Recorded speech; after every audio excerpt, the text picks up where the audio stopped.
Hello and welcome to another My Week in Media. I'm experimenting with recording audio a different way this time. Hopefully this might be the best audio yet, or this may not work at all and I'll have to record it all afterwards, so we'll see. But let's jump into things with the music.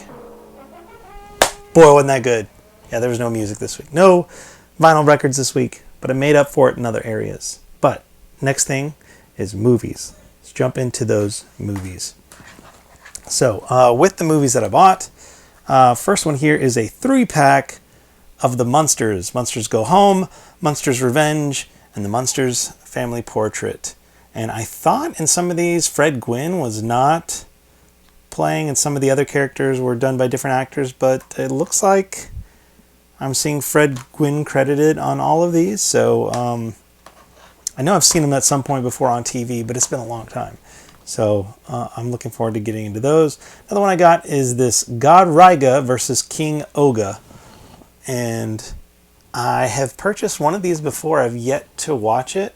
And it was God Raiga, I believe, was the one that I purchased. But it looks like Summation monster fun. And so anytime I see something like this, I'm going to support it because I love that art form. And I hope they keep doing that kind of stuff in film. And so I want to keep that going on. Now, referring to my phone here to see what else we've watched here recently, using my Letterboxd app, Things. This is another one I watched on Joe Bob Briggs's The Last Drive-In. This is another VHS movie. This is one of those that's almost so bad that it's good, but it doesn't quite round the corner to being so bad that it's good. So it just stays in the bad category. But there are moments you're like, that's pretty funny to watch. Those choices, those lines are pretty funny. And it's called, I don't know if I mentioned it, it's called Things, and I gave it a 1/2 star. It's pretty bad. Next one I saw, also on Joe Bob Briggs, The Last Drive-In, Evil Speak. That was pretty fun. Enjoyed it. I thought it had a pretty good payoff, worth the entire ride at the end. So gave that one 3 out of 5 stars. Next one I watched was The Day of the Beast, also on Joe Bob Briggs' The Last Drive-In. And there were lots of laugh out moments for me on this movie. I thought it was really good. Really enjoyed that one a lot. That was a 4 out of 5 stars. Probably could have even gone 4.5. But really funny, really fun movie. Next one I watched was The Little Shop of Horrors, the original one from 1960. And I had seen pieces of it before on TV or on some other DVD packages I've gotten before, but it was always pretty low quality.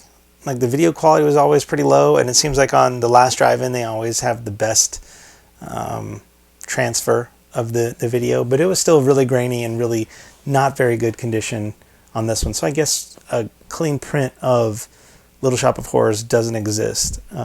But fun movie. Really enjoyed watching that one. All right, next thing. We will go to the video games. I have played a video game here recently called... it was the first part in the Vader Immortal. Again, with my Oculus Quest 2. I played the first. There's 3 parts to that. I played the first part. Hopefully today I'm going to get to play the second part. But I really enjoyed that. It was really cool being on the ship. It was fun fighting with the lightsaber. It was cool seeing Darth Vader like right in your face. He's massive, really intimidating. Really enjoyed that game. And then another one I bought is Super Mario World 3D plus Bowser's Fury. And I've seen a lot of good things about this game.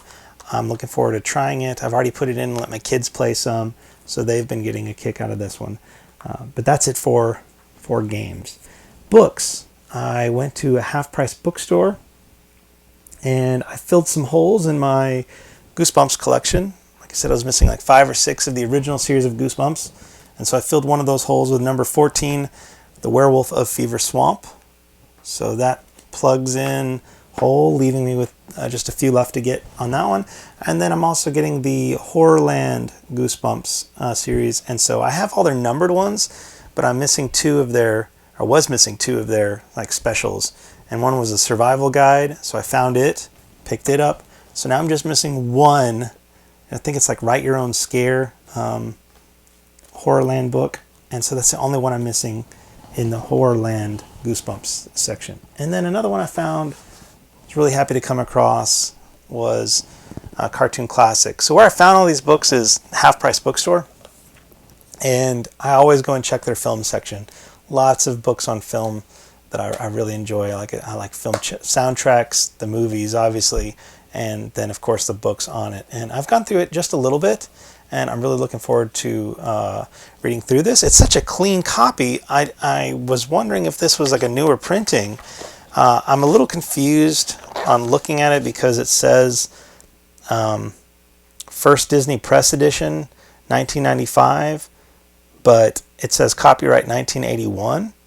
So I'm not real sure if this is like a first pressing or if this is like they switched to their own publishing company when they were using a different one, how that exactly works. But that's a cool book going over the classic cartoons of Walt Disney.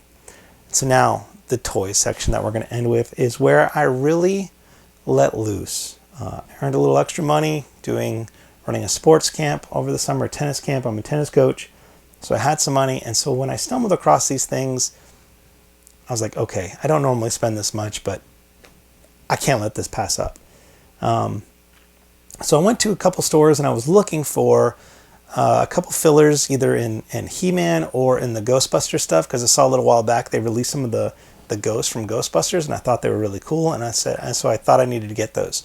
So I went to several stores one day, not finding anything, and then I kind of just like on the way back from doing something stopped at one more Walmart, and I went to the toy section, and there they were. None of the other places I went to had it. None of the other Target or Walmarts I went to had it. But this one had it. The Fearsome Flush from Ghostbusters. And then the Bug-Eye Ghost from Ghostbusters. So I'd seen those a couple weeks back, and I figured I'd eventually get around to getting them. So when I walked in there, I picked up those. And I thought that was basically going to be it. But I went over to the movie section where some of the collectibles are too, because I thought I was going to get a Lupin the Third movie that I saw came out, and I thought I wanted. But as I rounded the corner over in that area, my eyes caught this, the Ultraman Mego, which only days before this I almost bought online for $10 more than what it was for at Walmart. So I ran over there, quickly grabbed it, and as I was picking it up, out of the corner of my eye, I saw a logo I recognized, and that was the Frankenstein monster. And so I was super excited to see that one. And then as I was grabbing it, out of the corner of my eye there, I saw a very similar logo and reached over and checked, and it was Bride of Frankenstein. And so I grabbed it too. And so all of a sudden, I'd planned on going in and getting some, really not much of anything. And then I'm just starting to carry this stack of stuff. And then as I'm walking out, another thing out of the corner of my eye caught my attention. And I almost just passed it up. I thought it was a box of, I don't know. And then I looked at it and I saw the NECA logo at the bottom. And I said, oh my goodness, is this what I think it is? Because I knew they were coming out with this. I've seen pre-orders online. And when I went to go pre-order whatever the site was that I saw it at, it was going to end up, with shipping, it was going to end up costing me like $45, close to $50. So I held off on it. I was like, maybe I'll find it in Walmart one day. I didn't realize this thing had been released. Or Target is actually where I thought I was going to come across it.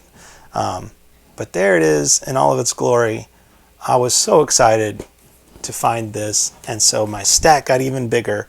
I didn't get a cart because I didn't think I was grabbing much. But all this stuff showed up. I don't know what happens that one store is going to get all the good stuff, all the action figure stuff, and the others don't get anything. I don't know what that's about. But super excited to come across those and add it to the collection. Munsters are some of my favorite things. So I'll see you next time on This Week in Media.